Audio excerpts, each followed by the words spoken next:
I've decided to split the $5 million between my mom and me. This decision came right after my dad's funeral. Bob, who had looked through the inheritance papers without asking, said to me, "Elena, don't be greedy." At that moment, I thought to myself, finally, I can quit my job and be thankful for the old man. But then Bob called him a doddering old man. I couldn't help but blurt out, "Are you talking about my dad?" while ignoring my shock.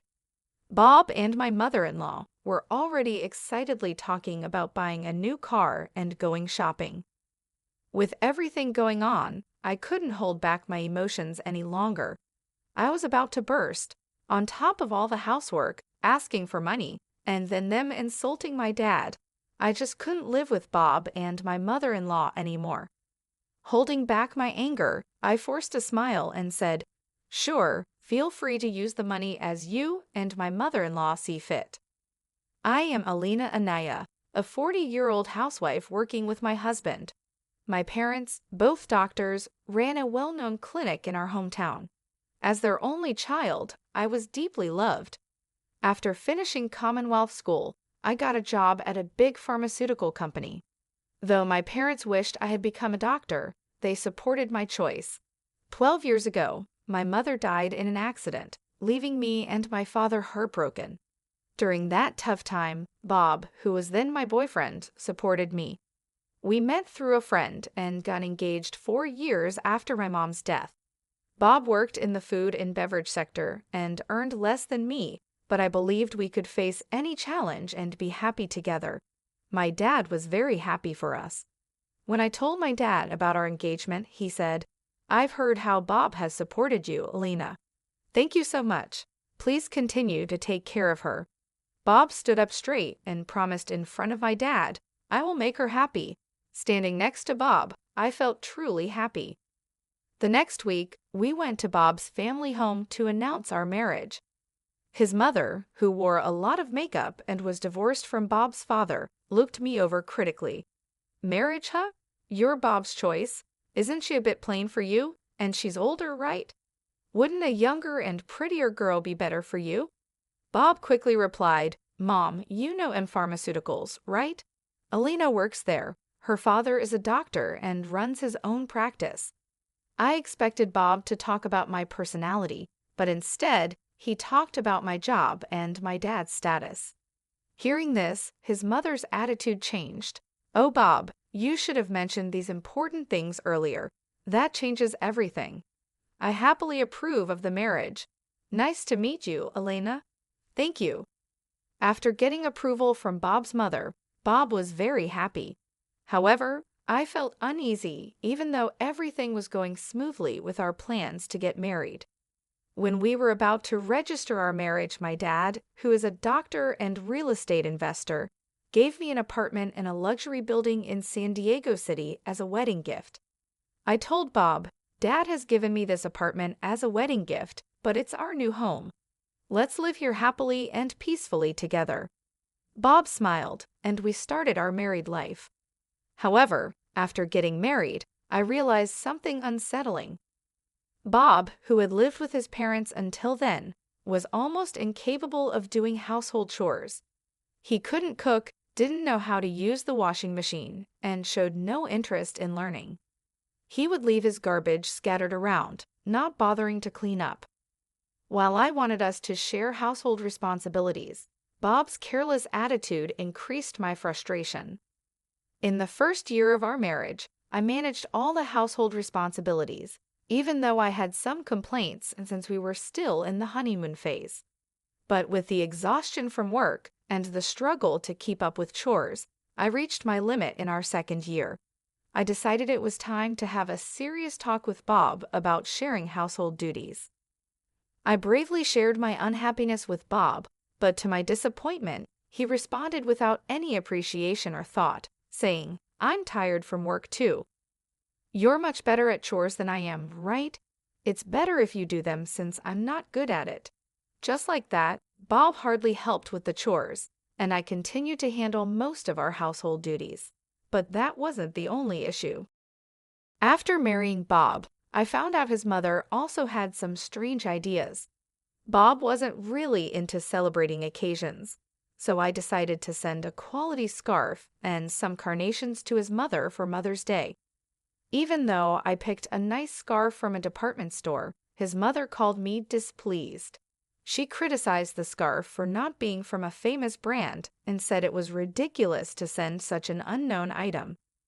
I tried to explain its quality, but she wouldn't listen, insisting she wanted something from a very famous luxury brand. Shocked, I told Bob about this when he got home, but instead of understanding, he said, "Just do as she says." Bob didn't support me, and from then on, we started giving his mother cash as she demanded. Moreover, by our 7th year of marriage, she began visiting our home frequently, always finding reasons to ask for money. Bob would always smile and give money to his mother without any complaints.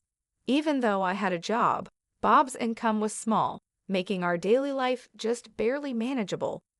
Out of desperation, I had to dip into our savings to cut living expenses. Despite my frustrations, I knew Bob cherished his mother and she had supported me during tough times.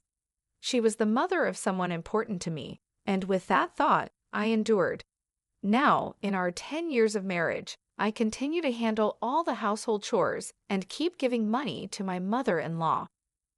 One day, during this routine, my father, whom I hadn't seen in a while, unexpectedly called me. The story he shared during our rare meeting was shockingly unexpected. He revealed that he was suffering from terminal cancer and that treatment was no longer possible. Overwhelmed with shock, tears spilled from my eyes. My father gently stroked my head, just as he did when I was a child, saying, "Elena, this is fate. Let's accept it quietly." I asked my dad why even he had to go through this. My days became a constant balancing act of work, household duties, and now visits to my father's hospital. While my job was somewhat flexible, managing the house was tough. When I told Bob I would be taking care of my father, he didn't react or offer to help. "It's tough with your father's sudden illness. Please do your best," was all Bob said. He only visited my father in the hospital once. I was so busy taking care of my father that I didn't have time for Bob. If I had time to worry about Bob, I wanted to prioritize my father. One day, as my father lay in his hospital bed, he suddenly asked, "Elena, how is your marriage with Bob going?" Caught off guard, I thought about Bob's attitude at home and his mother's behavior. I couldn't answer properly. Seeing my hesitation, my father seemed to understand and told me, "Elena, you don't have to endure this. Think about your happiness. Don't worry, you won't have any hardships after I'm gone." I couldn't hold back my tears, and my father silently and firmly held my hand. 5 months later, the inevitable happened. My father passed away quietly. Engulfed in immense sorrow, I started arranging the funeral. Bob showed no interest in my grief and didn't help with any of the preparations. Despite this, I was too busy with the funeral arrangements to pay much attention to Bob. Many friends and acquaintances attended my father's funeral, making it a heartfelt farewell. Even the indifferent Bob and his mother attended. The day after the funeral, I received a call from a lawyer about my father's inheritance. I arranged a meeting with the lawyer and listened to the explanation. The information was all new and quite surprising. After deducting taxes, like inheritance tax, my father's estate amounted to over $5 million. He had not only earned income as a doctor, but also made real estate investments, leaving behind such a vast fortune, all of it to be inherited by me, his only daughter. Wrapped in surprise and gratitude, yet trembling at the thought of handling such a huge amount of money, I proceeded with the inheritance process after returning home. I laid out the documents I got from the lawyer on my desk and started reading them. I was so tired that I ended up dozing off on the sofa for a bit.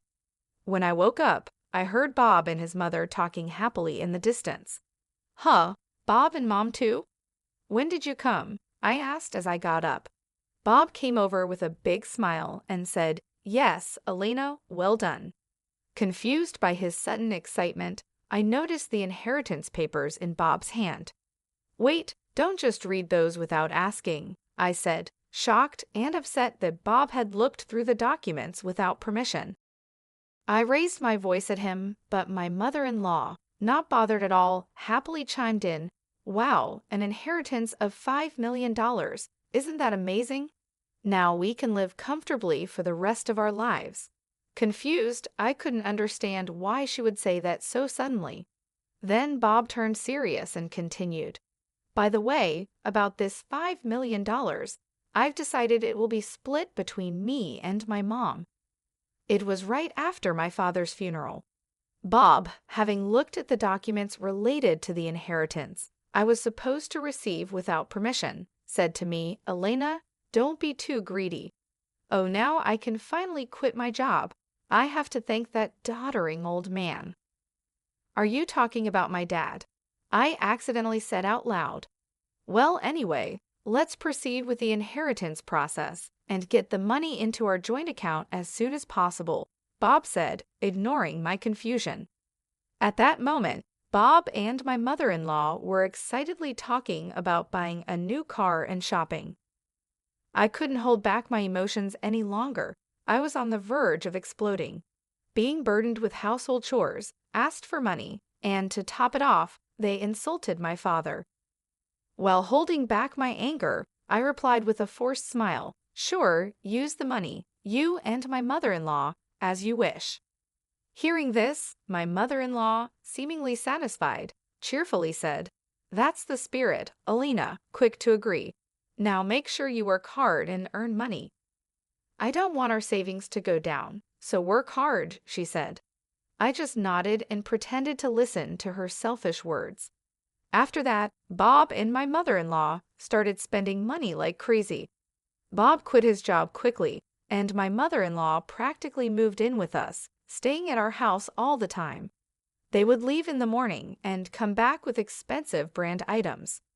The 5-star restaurant we went to today wasn't as great as I expected. Yes, it was a bit disappointing for us, the sophisticated ones, they would say, acting like they were rich celebrities and dumping all the housework on me as if I were a maid. Bob seemed to think my father's inheritance would be available right away. He carelessly withdrew money from our joint account, and my savings of $300,000 dwindled rapidly. When I complained about their excessive spending, Bob just laughed it off, saying, "What are you talking about? Isn't $5 million coming soon? Then this kind of spending is no big deal." I warned him I had already stopped it, but Bob completely ignored me. Then, a month later, Bob and my mother-in-law suddenly left for a trip to Bermuda. I wasn't invited and was left alone at home.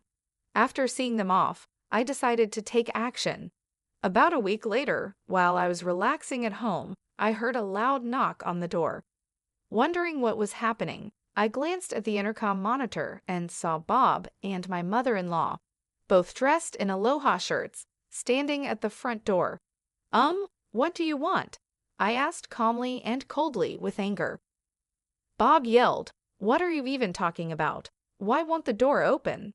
Seeing Bob and my mother-in-law confused as to why the door wouldn't open, I confidently answered through the intercom, "Well, I changed the locks on the door, so of course it won't open." "What? Why?" Bob exclaimed. "Let's talk over this calmly at the nearby cafe. Please go ahead. I'll join you shortly," I suggested. Bob and his mother, after shouting in front of the entrance, seemingly realized it was futile and soon headed to the cafe. Once I confirmed they had left, I felt a moment of relief. I went to the cafe and saw Bob and his mother already there, waiting angrily. "Hey, what's this about? Did you change the locks? Hand over the new keys right now," Bob demanded. "There's no need for me to give you the new keys. You both need to leave that house," I calmly told Bob and his mother. Facing a visibly angry Bob, I showed him a piece of paper. It was a divorce petition I had already filled out. "Divorce? You're serious about divorcing me?" His mother was equally shocked and confused. "Elena, why has it come to this?" I spoke quietly to the two of them, who were panicking and flustered. "With the way you've been spending money every day, Are you sure your finances are okay? What money? Of course, it's fine, Bob snapped back, spitting as he spoke. Your father's inheritance is coming, right? There should still be over $100,000 in our joint account. Look, I'll show you right now. Saying this, Bob took out his smartphone and opened the banking app to check the account. Suddenly, his expression changed. What? What's this? Why is the money gone? It was there just the other day, Bob exclaimed. Hearing Bob's words, his mother also hurriedly looked at her phone, her face showing confusion. I revealed the truth to them as they were panicking, not understanding the situation. Of course, it's gone. I'm divorcing you, so I moved that $100,000 to my account as part of the property division. What do you mean? Bob's face turned to anger for a moment, but then he smirked, as if remembering something. Fine, I'll divorce you then. Transfer the inheritance you got from your dad right away.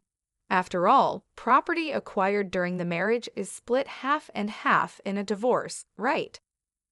Well, you might be misunderstanding something, I replied. Didn't you know? The inheritance I received, even though it was during our marriage, doesn't count for property division. There was a moment of silence between us. Then Bob and his mother's expressions changed drastically. Perhaps they truly believed they would receive part of my inheritance. I was utterly shocked and could only sigh in disbelief at the unfolding situation.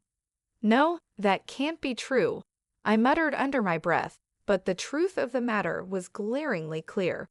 Her face turned red with a mix of denial and anger. Please, check for yourself, I said with a mocking tone that I couldn't quite mask. Bob immediately started frantically searching on his smartphone, desperate to prove me wrong. As he scrolled through the legal texts online, his face fell. It says here that property inherited by one spouse from a parent is considered separate property, therefore it's not subject to division and can't be split between the spouses. His voice was tinged with disbelief. What? Seriously? His mother, too, peered over his shoulder, her expression turning to one of shock as the reality of the legal standing dawned on them. Then Bob approached me, his demeanor shifting to one of desperation. Elena, please don't divorce me. I have no savings and no job. How am I supposed to live if you divorce me? His plea was laden with panic and fear, but I had seen too much and endured too much to be swayed by his sudden show of vulnerability. Facing Bob's pleading, I stood my ground, my voice firm and unwavering. What are you talking about? Take responsibility for your actions. I will never forget how you and your mother treated me. I'm divorcing you, and I'll go to court if I have to. My declaration was clear, a line drawn firmly in the sand. Intimidated by my fierce demeanor, which they had never witnessed before, Bob and his mother recoiled. They shrunk back in fear, whimpering softly. As they stood there, dejected and defeated, I knew I had finally taken a stand. The weight of my decision was heavy but necessary, as I sought to reclaim my dignity and future from the ruins of a marriage that had veered so far off the path I had once envisioned. After walking out of the cafe, the divorce proceedings between Bob and I proceeded without major obstacles. The $100,000 I had shifted from our joint account was acknowledged as part of the division of our marital assets. Over time, I managed to legally compel Bob and his mother to vacate my house. This was a relief as Bob, having already squandered the money from our marital division, found himself in a precarious financial state. He was penniless and increasingly overwhelmed with a mountain of bills, stemming from lavish expenditures on their overseas trip and various other expenses charged to his credit cards. As Bob's financial troubles escalated, he sank deeper into debt. Both he and his mother were forced to take on additional loans just to keep up with their mounting bills. Eventually, they moved into a rundown apartment, a stark departure from their previous luxurious lifestyle.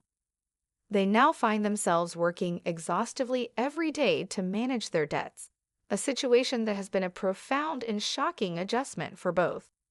Meanwhile, I took decisive steps to move forward with my life. I sold the condo that I once shared with Bob, a place full of mixed memories, and moved into the apartment that had belonged to my late father. This move was not just a change of scenery, it was a step towards reclaiming my independence and starting afresh on my own terms. In this new chapter of my life, I continued my work as before, maintaining the same job that had always given me a sense of stability and purpose. However, with the inheritance I received from my father, my financial situation became significantly more comfortable. This financial security has allowed me to live without the constant stress of monetary concerns that once plagued my marriage with Bob. Living in my father's apartment has brought a new sense of peace and continuity to my life. Every day, I wake up with a heart full of gratitude for the man who not only raised me with love, but also ensured that I would be secure after he was gone. This gratitude has inspired me to approach life with a renewed sense of purpose and determination. With the lessons learned from my troubled marriage, I am now more committed than ever to protecting my happiness and well-being. I've come to realize the importance of being surrounded by people who support and uplift me, rather than those who seek to take advantage. As I move forward, I am determined to cherish and make the most out of every moment, focusing on personal growth and happiness. As the days pass, I find myself more at ease, enjoying a life that is not just about survival, but about thriving. My days are spent peacefully, indulging in small joys, and planning for a future that I now look forward to with optimism and excitement. The stark contrast between my life now and the life I shared with Bob serves as a constant reminder of how far I've come and how much